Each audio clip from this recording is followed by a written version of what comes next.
Our big story, a storm shelter problem is solved for a Noble family this evening. This shelter actually popped out of the ground during last week's severe weather. After seeing the story on Fox 25, a local company offered to replace it. Fox 25's Tom George shows us it's first on Fox.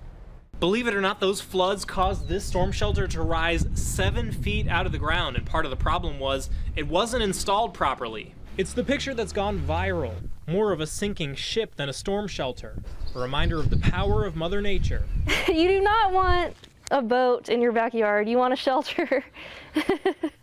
Grace Poseidon can laugh about it now, but when the floods swept in, And I just couldn't believe what I had seen. her underground shelter was swept up. Luckily, no one was inside, but soon Poseidon's relief turned to frustration. Well, now what? I mean, because there's still tornadoes predicted to come, and the weather's still severe, and we have nowhere to go at this point, so it was really scary. But the one thing that hits faster than a flood in Noble is the Oklahoma Standard.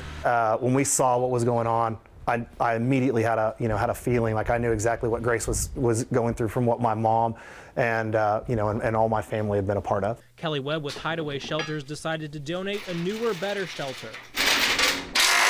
This time above ground, chained down and fastened with 18 bolts and bulletproof material. He says especially with flooding, the days of underground shelters may be over.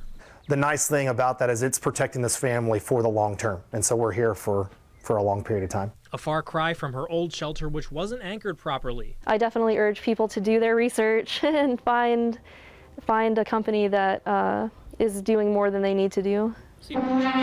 Grateful for a Mother's Day gift of the chance to keep her children safe. I was not expecting anything like this, so I'm just thrilled. Now, in the meantime, this old storm shelter has just been sitting here in the yard while the homeowner tries to find a way to get it removed. She says in the meantime, she's tried to contact the company that put this in to try and get her money back. In Noble, Tom George, Fox 25 News.